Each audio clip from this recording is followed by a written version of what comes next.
I'm doing it for my daughter. And they're all too like nobody think this is do you know who Stefan Molyneux is? Nope. Stefan Molyneux is this guy he's a podcaster, he's a philosopher, he's the world's most popular philosopher. He's kind of kooky, but he the way that he breaks down, he's kind of kooky and he's a little bit culty, and he leaves a bad taste in people's mouth because he oftentimes will encourage or steer people away from their families. Okay. And part of the reasoning is like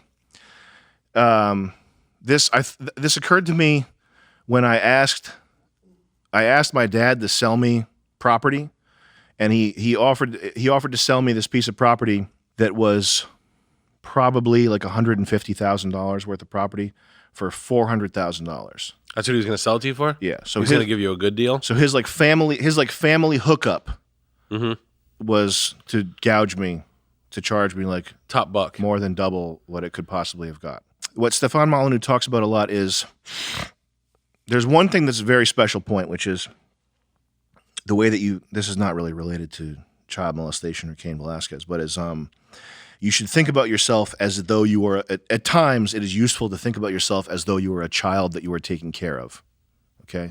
So your instincts, your unguided day to day, like you're going to McDonald's, you're whacking off, you're staying up late, you're doing all this bad stuff that's like harmful. And it's like the one helpful frame to think about that type of thing is, would I let a child do this? If I was taking care of a 4-year-old child, would I let them go to McDonald's? Would I let them pick their nose all day? Would I let them fucking play video games until they were like till 3 a.m.? All these types of things. Because it's like you can use certain types of logical construction like that to totally reframe things, and when you reframe it properly, it's like insane. It's like the way that you were doing it before is insane. It's like it's almost like doing it that way or living that way. It's like you were trying to do the most possible damage to yourself. Like how could you not even notice to see that? Anyway, you think that naturally people are going to destroy themselves? No. It's just if you have tendencies like that, it can be good to take a step back, and it's like remove your own self-destructive nature, and your if this is the type of person that you are, remove your like all your psychological pathologies, remove them from the picture, because thinking about what a kid should do, it's kind of absolute. Like there's no unless you're a Redditor, there's no situation where a kid should be like eating candy cane sandwiches or whatever the fuck your vice is, whatever your problem is. There's no situation where it's like, okay, Billy, you're 6 years old, you should do that. You should go ahead and be chatting with strangers on fucking Discord until you're trained. Like there's no situation where it's the right, unless you're a Redditor, like I said, there's no situation where it's the right thing to recommend that to a child. So that's a helpful way of thinking about things. Why a Redditor? Because Redditors they live by a different code. As a whole culture? As a whole, it's like the Bugman culture, Bugman society, which is a death cult. It's people they don't really care if they live.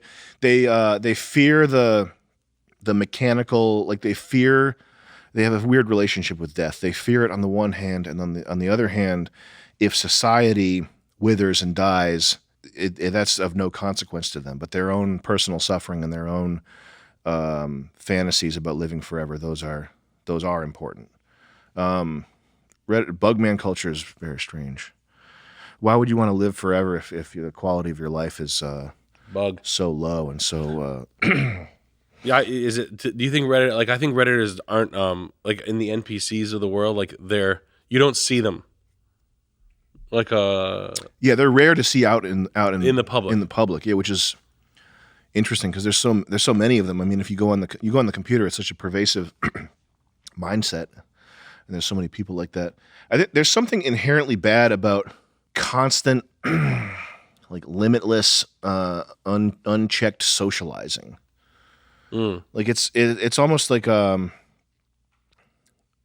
just by definition you're part of a hive mind, even if the hive is something slightly counterculture or interesting or whatever. Has that ever been like a poisoned well on like a hyper bad Like, has there ever been a Discord or like a subsect that's been completely like fucking Kool-Aid drank to like kill mass or something totally insane? Like, It's for the spreading of idea viruses.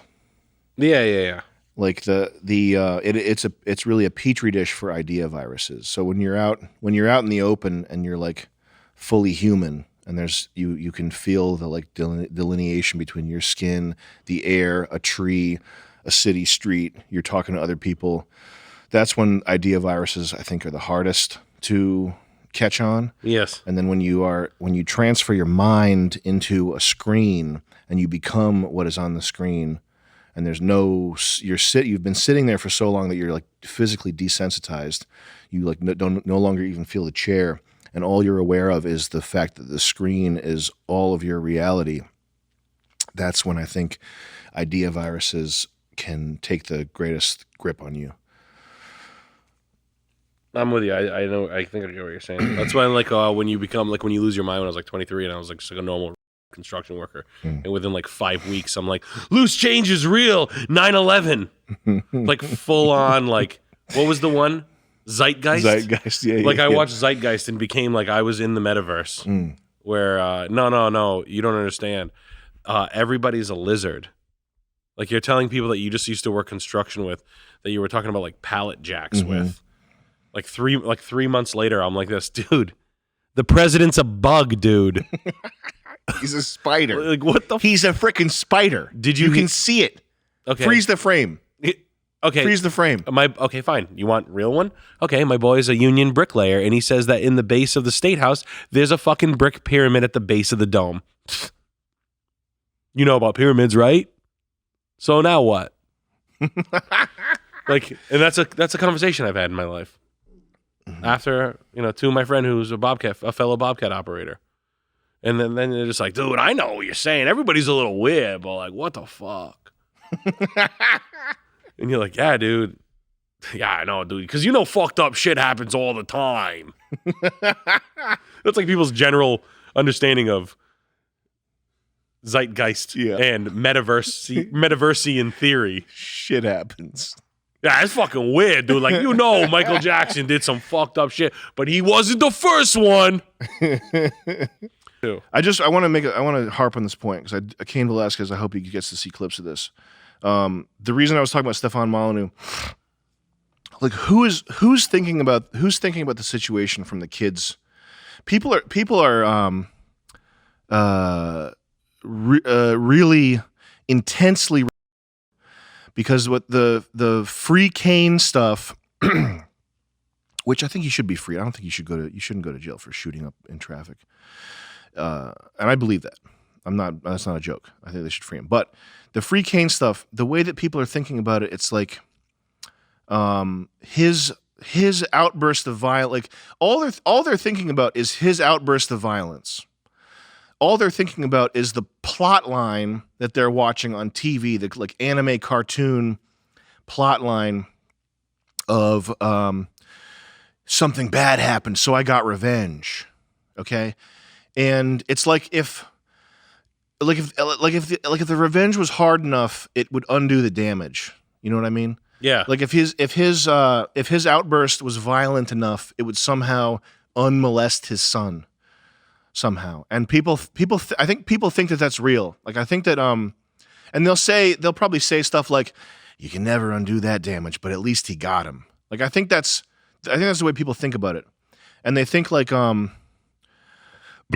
it's almost like good. Like they like it. Like they like a story. They like this story because it's like everybody's heard some firefighter at a bar be like, if they ever got my kid, I'd murder him. Like everybody's heard something like that. Yep. We've said that. Okay. If anybody ever hurts someone close to me, I'd get him. If anybody ever hurt my mom, I'd get him. And I think people are watching the Cain Velasquez thing. They're looking at it and they're thinking like it feels good. It's like it feels good in a sick way. Like they wouldn't say that it feels good. They wouldn't admit that it feels good, but it feels good like they're watching Wolverine or something. Yeah, like they're and like Joe Rogan saying my only wish was that he did it with his bare hands. Like that's like my only wish is he did it with Wolverine's claws, or Tony Stark's Iron Man suit. Am I right, guys? Like my only wish is that he did it more brutally and more cinematically.